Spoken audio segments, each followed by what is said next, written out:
Ads లేకుండా latest episode చూడండి.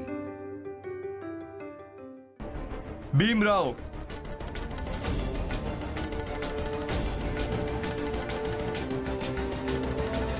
రండి రండి రండి. నేను రిటైర్డ్ మిలిటరీ ఆఫీసర్ని, రామ్జీ మాలోజీ సక్పాల్. ఈ ఇంట్లోకి మీకు స్వాగతం పలుకుతున్నాను. కానీ మీరు ఏ కారణంతో ఇంటికొచ్చారో ఆ కారణమే లేదు. నా కొడుకు భీమ్ ఇక్కడి నుంచి వెళ్ళిపోయాడు. నేను వీళ్ళందరికీ ఇప్పుడే చెప్తున్నాను, వెళ్ళండి నా కొడుకును వెతకండి అని. కానీ వీళ్ళు నా మాట వినడం లేదు. మీరైనా చెప్పండి, బహుశా మీ మాట వింటారేమో. ఎలాగో వీళ్ళందరికీ అలవాటైపోయింది పెద్ద జాతి వాళ్ళు చెప్పింది వినడం. వెళ్ళండి వెళ్ళండి. అన్నయ్య, శాంతించండి. మీరింత ఆవేశపడకండి. ఎందుకంత ఆవేశపడుతున్నారు? ఆవేశపడకపోతే ఇంకేం చేయాలి మీరా చెప్పు.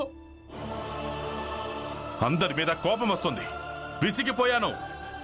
ఇక ప్రశాంతంగా ఎలా కూర్చోగలను? నేను ఇంకా భీమ్ కలగన్నాం మన సంఘంలోని జనాల్ని ఏకం చెయ్యాలని. కానీ మీరందరూ ఇక్కడ ఉన్నంత వరకు ఎలాంటి ప్రయోజనమూ ఉండదు. మామయ్య, మిమ్మల్ని మీరు అదుపు చేసుకోండి. ఒకవేళ మీరే ఇలా అంటుంటే ఇక మేమంతా ఏమైపోవాలి? మామయ్య, ఇది కోప్పడాల్సిన సమయం కాదు. లోపలికి పదండి. మీకోసం నేను చాయ్ పెట్టిస్తాను. రండి. పదన్నయ్య. వెళ్ళండి వెళ్ళండి. వీళ్ళతో పాటు వెళ్ళండి. పదండి.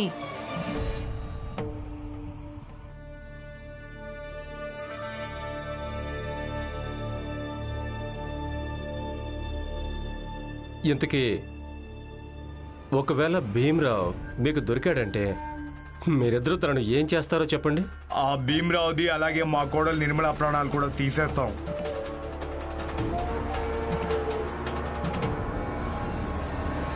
ఇతను భీమ్రావ్ అనే ఒక వ్యక్తి. ఇతను చట్టం నుంచి తప్పించుకున్నాడు. తన గురించి ఎవరైనా సమాచారం ఇస్తే వాళ్లకు 3 రూపాయలు బహుమానం ఇస్తాం. వినండి వినండి వినండి. ఆగండి.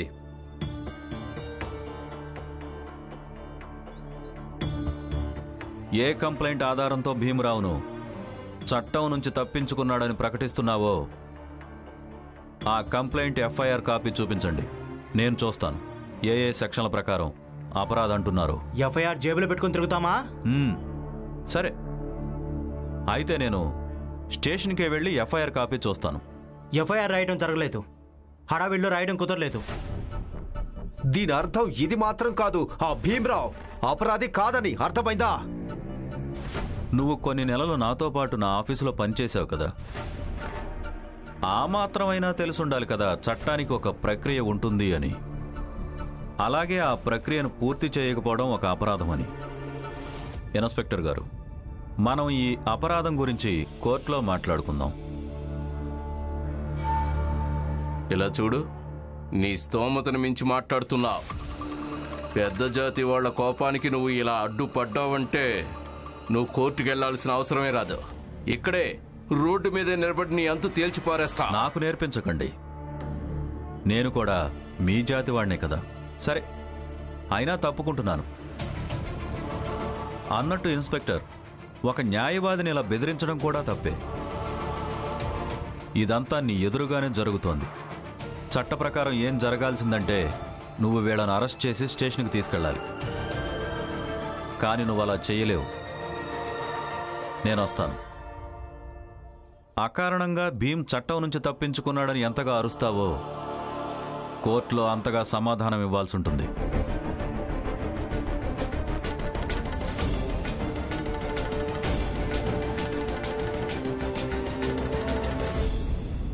లాయర్ గారు చెప్పింది నిజమే. చట్టం మనోభావాలతో కాదు, నియమాలు, సాక్ష్యాలు, ఆధారాలతో నడుస్తుంది.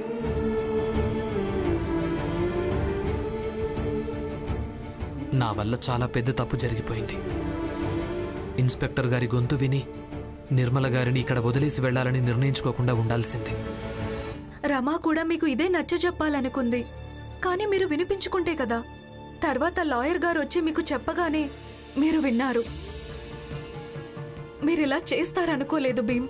మీలాంటి వ్యక్తి దృష్టిలో కూడా తన భార్య మాటలకు ఎలాంటి విలువ లేదా? అందరి భర్తలకు లేనట్టుగా. కాదు కాదు, లేదు లేదు, అదేం కాదు. నా భర్త దృష్టిలో నా మాటలకి చాలా విలువ ఉంది. కానీ ఈయనకేదైనా తర్కంతో నచ్చజెప్పితే ఈయన అర్థం చేసుకుంటారు.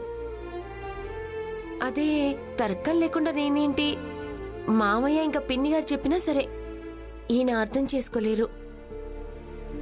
లాయర్ గారి మాటల్లో తర్కం ఉంది, అందుకే ఈయన అర్థం చేసుకున్నారు.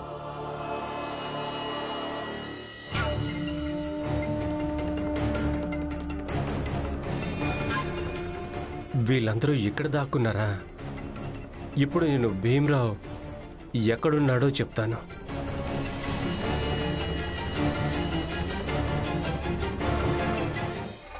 నేను ఒకసారి అభయ్ గారిని చూసొస్తాను. ఆయన బయటకు రావడం చాలా ముఖ్యం. నిర్మల గారు, మీరు ఇక్కడే ఉండండి. కాసేపటిదాకా బయటికి మాత్రం రావద్దు. రమా, జాగ్రత్తగా చూసుకో. వస్తాను.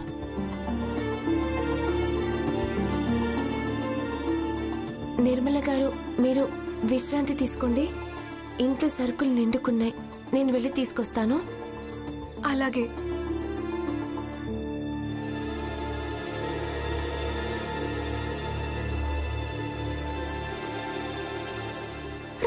రమా, అయ్యో, ఏమైంది మీకు? మీరు బానే ఉన్నారు కదా? ఏమైంది? ఏం లేదు, నాకు హఠాత్తుగా కళ్ళు తిరిగినట్టయింది. చాలా ఆందోళనగా అనిపిస్తోంది. వాంతి వచ్చేలా కూడా అనిపిస్తుంది. మీరు పని చేయండి, మీరు లోపలికి పదండి. రండి.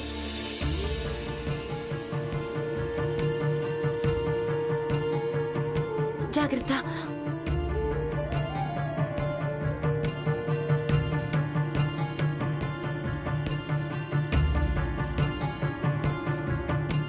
మీరు విశ్రాంతి తీసుకోండి, నేను డాక్టర్ని పిలుస్తాను. వద్దొద్దు, ఏం అవసరం లేదు, దానికదే తగ్గిపోతుంది. వద్దొద్దా, అవసరం ఉంది, ఇప్పుడే వస్తాను.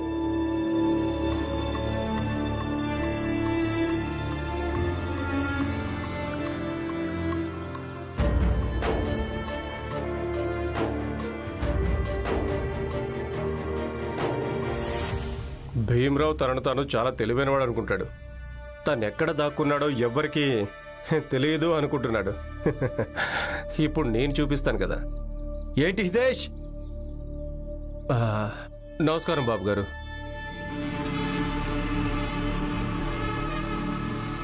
ఎక్కడికి వెళ్తున్నావు? భీమ్రావ్ జాడ తెలిసిందా లేదా?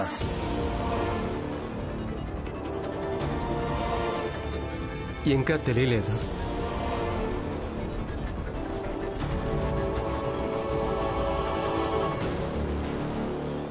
నాకు తెలియగానే చెప్పేస్తాను బాబు గారు.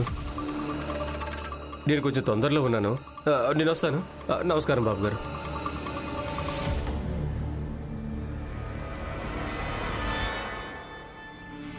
భీమ్రావ్, నీకున్న సమస్య ఏంటంటే నీకు శత్రువులు చాలా మంది ఉన్నారు. ఇక అంతకంటే పెద్ద సమస్య ఏంటంటే నీకైన వాళ్ళకు కూడా నువ్వంటే ఇష్టం లేదు. నీకు శత్రువులుగా మారి తిరుగుతుంటారు.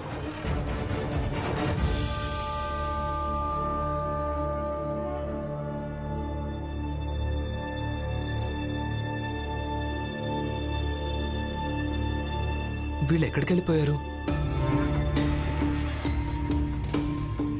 కొంపదీసి అభయ్ గారిని తీసుకుని వాళ్ళ అమ్మా నాన్నలు బొంబాయిని వదిలేసి వెళ్ళిపోలేదు కదా?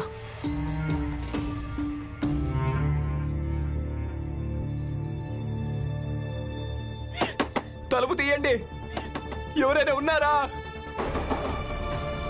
అభయ్ గారు, నేను భీమ్ని. మీరేం బెంగ పడకండి, నేను మిమ్మల్ని తీసుకెళ్ళడానికి వచ్చాను నిర్మల గారి దగ్గరికి.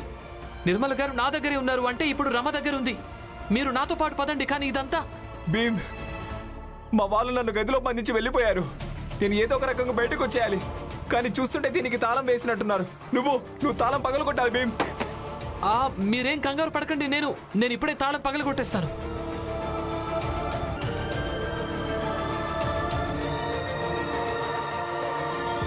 భీమ్రావ్,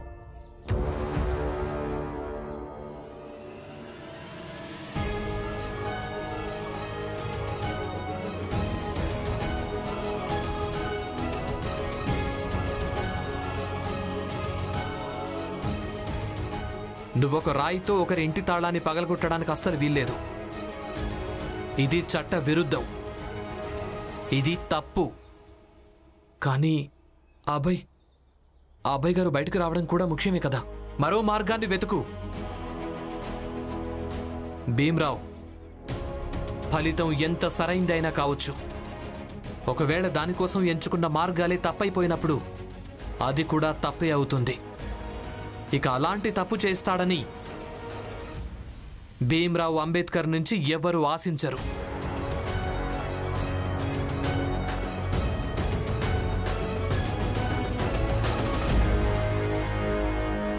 భీమ్, త్వరగా తాళం పగలగొట్టు.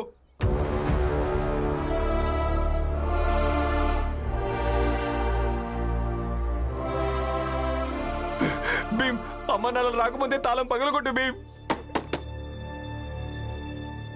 అభయ్ గారు మీరు నన్ను క్షమించండి, కానీ నేను ఈ పని చెయ్యలేను.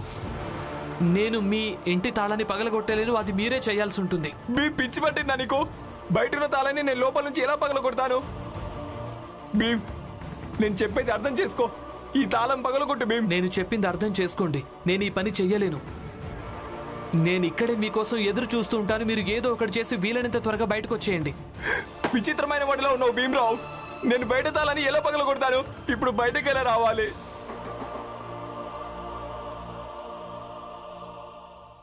లోపలికి రండి, రండి.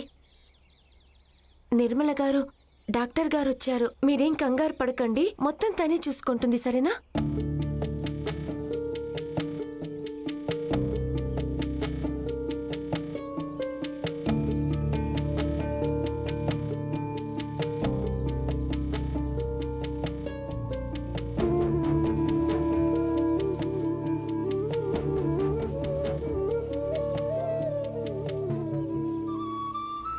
అంతా బానే ఉంది, కంగారు పడాల్సిన అవసరం ఏం లేదు.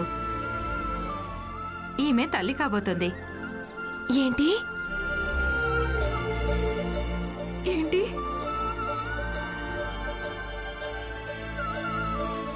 నేను తల్లిని కాబోతున్నానా? అవును, మీరు విశ్రాంతి తీసుకోండి.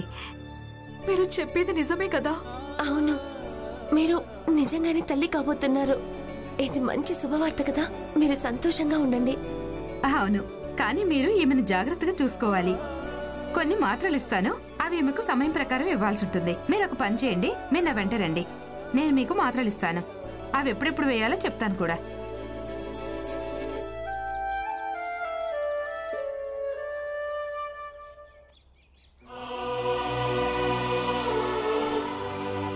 నేను తల్లిని కాబోతున్నాను. నేను ఇప్పుడు అటు నుంచే వస్తున్నాను.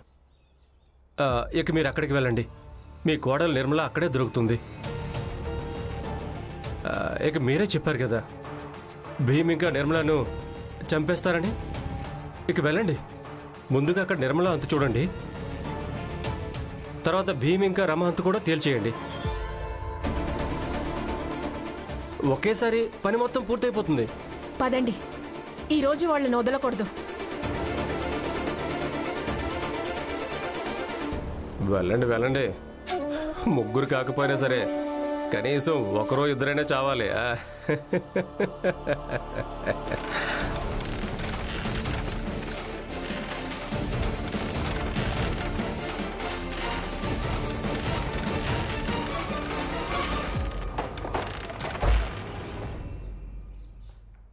ఇంత విచిత్రమైన వాడు అనుకోలేదు. నేను అక్కడ తలుపు తెరవడానికి ప్రయత్నిస్తుంటే నువ్వు ఇక్కడ ప్రశాంతంగా ఉన్నావా? మీరు నన్ను క్షమించండి అభయ్ గారు. నేను మీకు మొత్తం వివరిస్తాను, అర్థమయ్యేలా చెప్తాను. కానీ ప్రస్తుతం మీరు నాతో పాటు పదండి, నిర్మల గారి దగ్గరికి పదండి, త్వరగా పదండి.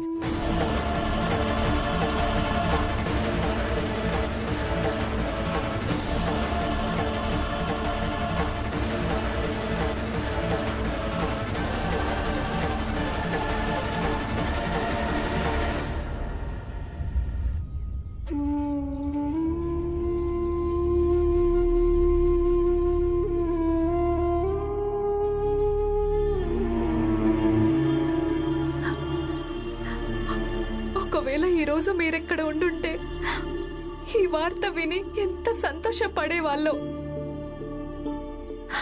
మీరు బతికున్నప్పుడు అమ్మ నాన్న అత్తారింటి వాళ్ళు మాకు బాబు కావాలని చెప్పేవాళ్ళు. ఇక ఇక ఈ రోజు నేను ఈ వార్త కూడా వాళ్లకు చెప్పలేను. నేనిప్పుడు మీ అమ్మ నాన్నలకు కూడా ఈ మాట చెప్పలేను. మీ వంశానికి వారసుడు నా కడుపులో పెరుగుతున్నాడని.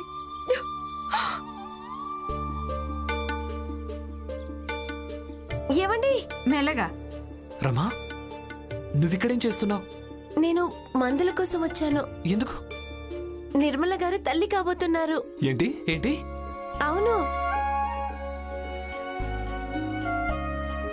నిజమా? నిజమే. తను ఎక్కడుంది? తను విశ్రాంతి తీసుకుంటుంది.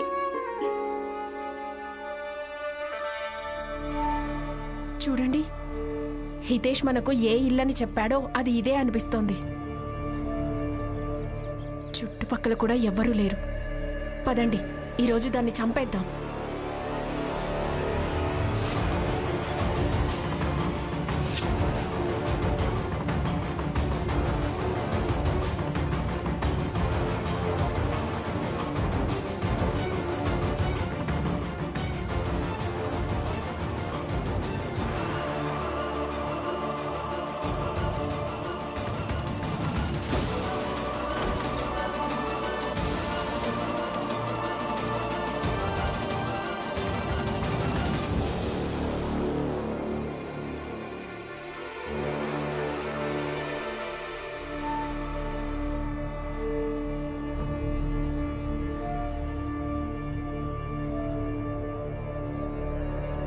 ఆగండి.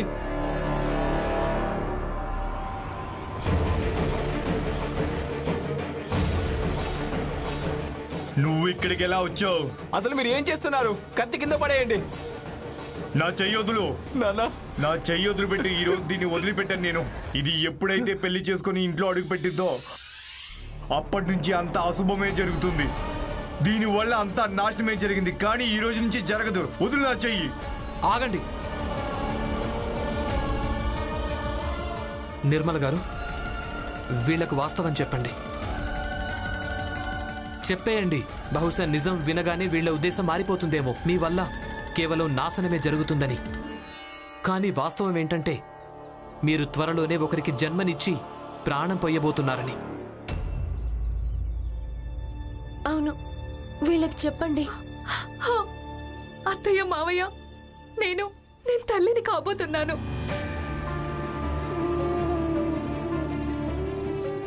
మీ వంశానికి వారసుడు నా కడుపులో పెరుగుతున్నాడు.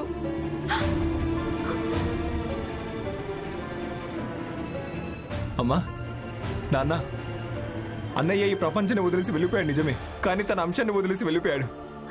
అవును, నా కోరిక ఏంటంటే అన్నింటికంటే ముందు ఈ వార్త నేనొచ్చి మీ అందరికీ చెప్పాలని. కానీ మీరిద్దరు నన్ను ఎంతగానో ద్వేషిస్తున్నారు.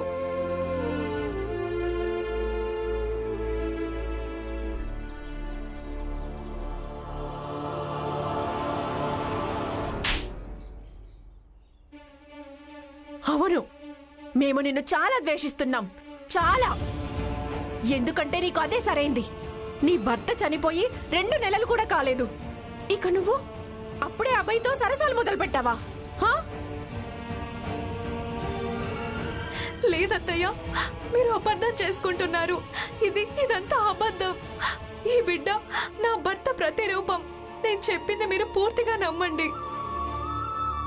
అరే, మీరిద్దరు అసలు ఏం మాట్లాడుతున్నారు? అమ్మా, నేను చెప్పింది నమ్మండి. నాన్న, నేను చెప్పింది మీరు నమ్మండి. నేను అబద్ధం చెప్పడం లేదు.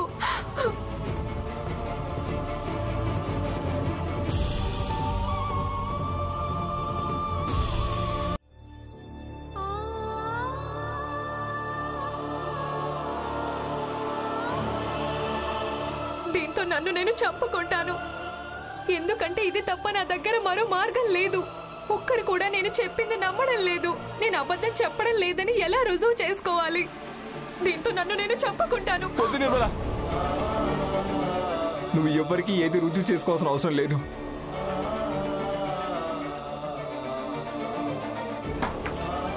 వాళ్ళకు నేను నమ్మకం కలిగిస్తాను.